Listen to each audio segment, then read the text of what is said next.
W dzisiejszym odcinku przedstawię Wam sylwetkę człowieka, który zasłynął wielką brutalnością w ringu oraz szaleństwem. Człowieka nazywanego mianem The Baddest Man on the Planet, najgorszego na planecie. Jego historia jest raczej tragiczna, jednak całe szczęście kończy się happy endem. Zapraszam.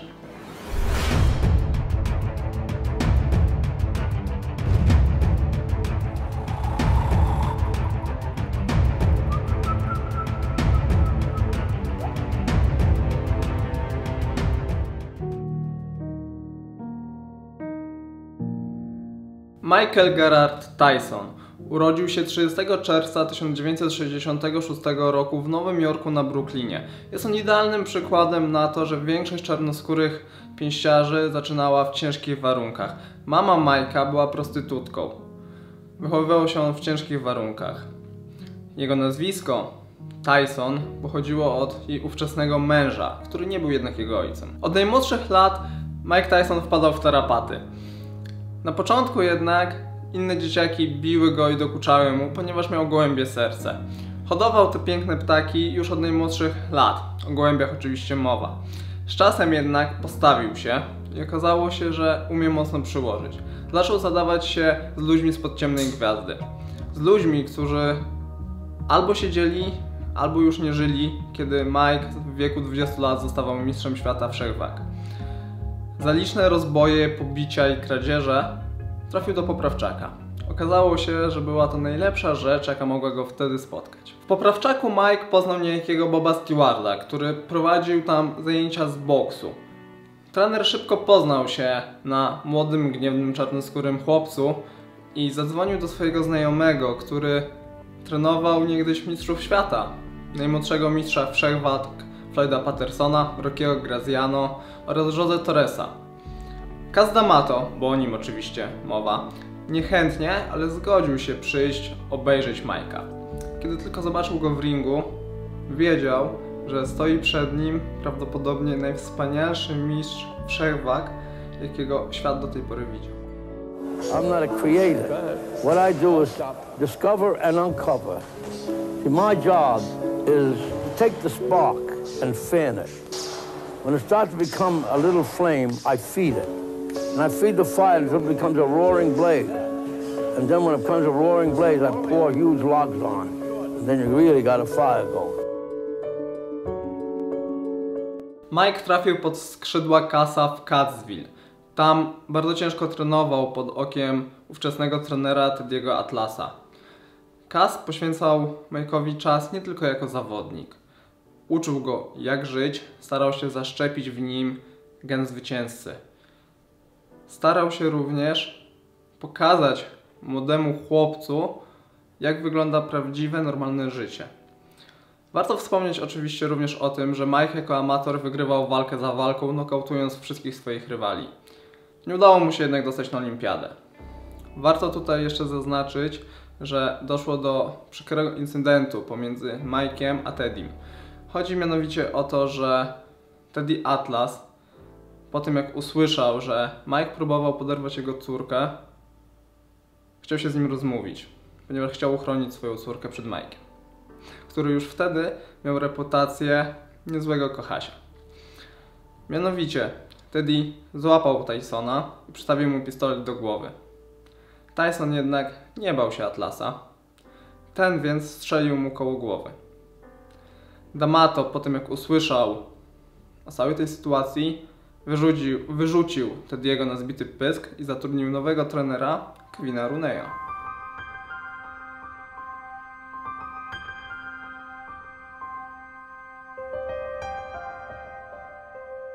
Już jako amator Mike miał problem ze znalezieniem odpowiednich sparring partnerów, ponieważ większość z nich nokautował. Na szczęście za jego przygotowania od strony finansowej odpowiadał Jim Jacobs oraz Bill Clayton, późniejsi menadżerowie mistrza. Po przejściu na zawodowstwo Mike szedł jak burza. Pierwszą walkę stoczył 6 marca 1985 roku.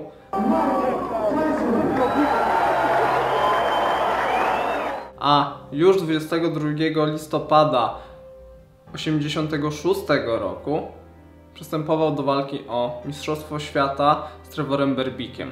Jeżeli by wygrał, zostałby najmłodszym mistrzem świata wagi ciężkiej. Historia pokazała, że wygrał. The winner by a TKO and youngest and new WBC heavyweight champion of the world, Michael Tyson. Przystępując do walki o mistrzostwo świata, Tyson szczycił się rekordem 27 zwycięstw, z czego 25 przez knockout i żadnej porażki. Kaz D'Amato niestety nie dożył tej chwili.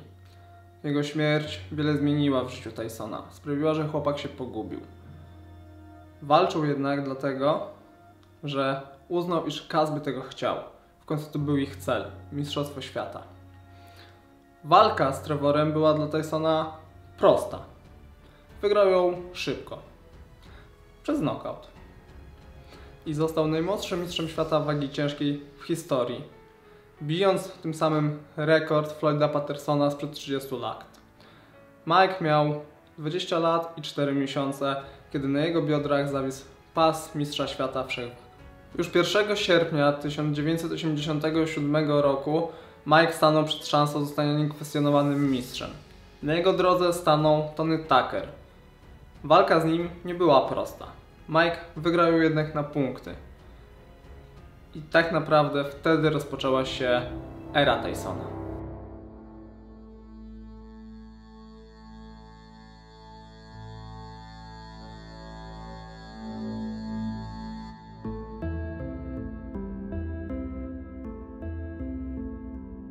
Następną ofiarą padł zawodnik, który wykluczył go z udziału w olimpiadzie, Tyrell Biggs.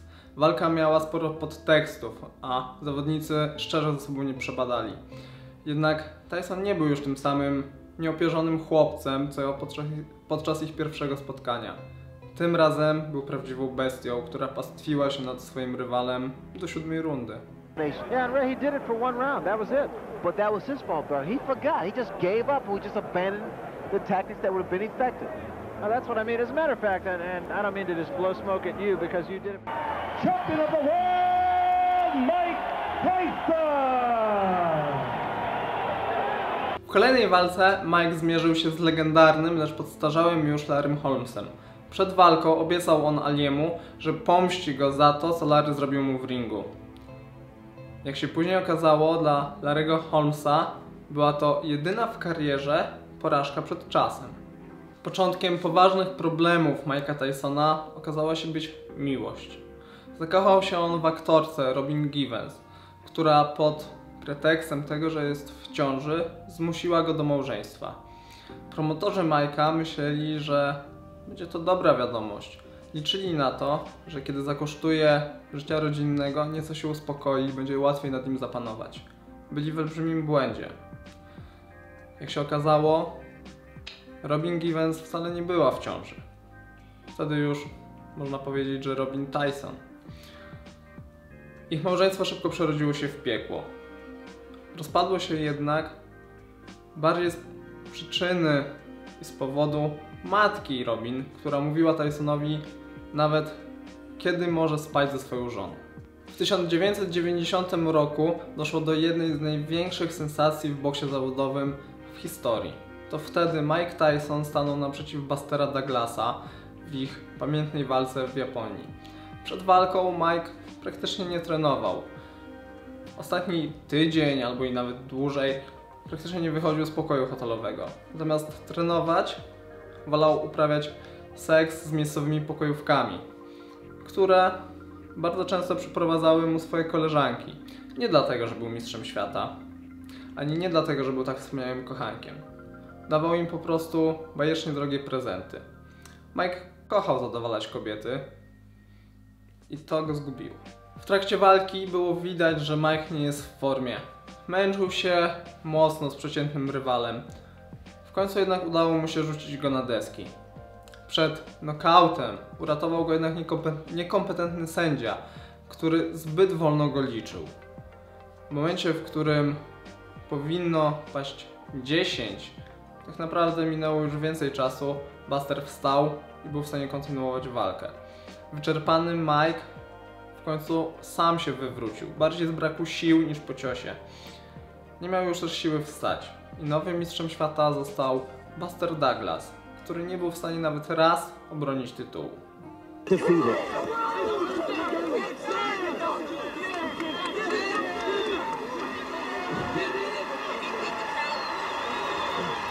Mike szybko się odbudował. Być może porażka wpłynęła na niego motywująco. Po 2 łatwych wygranych, w tym z mistrzem olimpijskim z 1984 roku, Henrym Tillmanem, stanął naprzeciw Donovana Radoka, z którym stoczył 2 walki. Pierwszą wygraną przed czasem, drugą na punkty. Po tych walkach Mike został oskarżony o gwałt i trafił do więzienia na całe 3 lata, a my straciliśmy 3 lata z jego szczytowej formy. Kibicom koło nosa przeszła walka z Holyfieldem, która w tamtym okresie mogłaby się potoczyć zupełnie inaczej niż te 2 walki, do których doszło później. W więzieniu Mike dużo czytał i zmienił swoje zachowanie. Przeszedł też na islam. Z nieoficjalnych źródeł wynika, że stoczył on w więzieniu walkę, którą przegrał. Nikt jednak nigdy nie potwierdził, że to Mike Tyson był inspiracją do powstania filmu pod tytułem Champion. Po wyjściu z więzienia Mike stosunkowo szybko odzyskał tytuł, pokonując groźnego Franka Bruno. Forcing to the win. My objective is to throw at all times, just to throw punches, bring him down with a Henry Armstrong effect, so to speak. Boom, that hurt him, he's out right now. And I'm trying to catch him again. Don't stop. I missed him. Don't stop. And they're going on, keep coming. Boom, there you go. And there's another one. The best ever! The best ever! The best ever! Well, champ, that's what they call. W końcu mogło dojść do jego walki wyczekiwanej od lat z Evanderem Holyfieldem. Pierwsze starcie pomiędzy Evanderem Holyfieldem a Mike'em Tysonem było niesamowicie ekscytujące.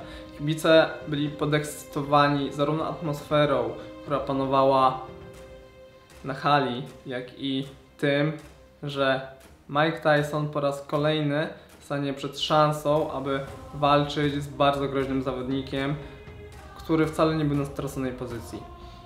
Walka, jak się okazało, nie układała się po myśli mistrza, który przegrał ją przed czasem w 11 starciu. Sędzia przerwał wtedy walkę w obawie przed ciężkim nokautem właśnie na Mike'u Tysonie. Tyson ponownie stracił pas, jednak po tak zaciętej, emocjonującej walce jasne było, że musi dojść do rewanżu. Doszło do niego.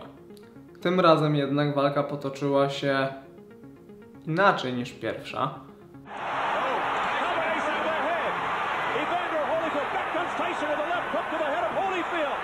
Została przerwana przez dyskwalifikację Mike'a Tysona, ponieważ ten, wkurzony atakami głową Evandera, na które sędzia nie zwracał uwagi, odgryzł mu kawałek ucha. Był to precedens w historii boksu. Nigdy wcześniej, nigdy potem taka sytuacja się nie zdarzyła. Po tych 2 porażkach Mike jeszcze wrócił i dostał szansę walki z mistrzem świata Lennoxem Lewisem. To na konferencjach przed tą walką padły słynne słowa, w których Mike powiedział, że zje dzieci Lennoxa. Swoją drogą Lewis wtedy nie miał dzieci. Mike przegrał tą walkę, a karierę zakończył porażką z Kevinem McBridge'em w 2005 roku.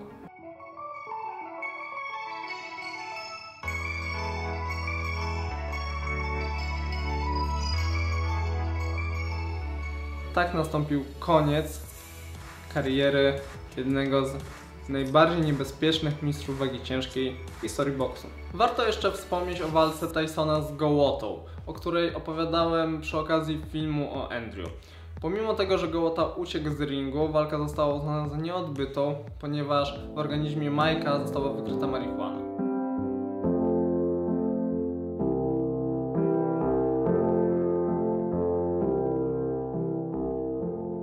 Życie Tysona było cholernie ciężkie. Było w nim pełno wzlotów i upadków. Podejrzewam, że to dlatego był twardy jak żelazo. Przeżył wiele tragedii. Śmierć wszystkich najbliższych.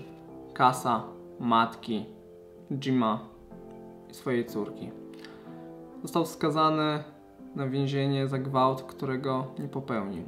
Ćpał, pił, rozwodził się. Wylądował na dnie.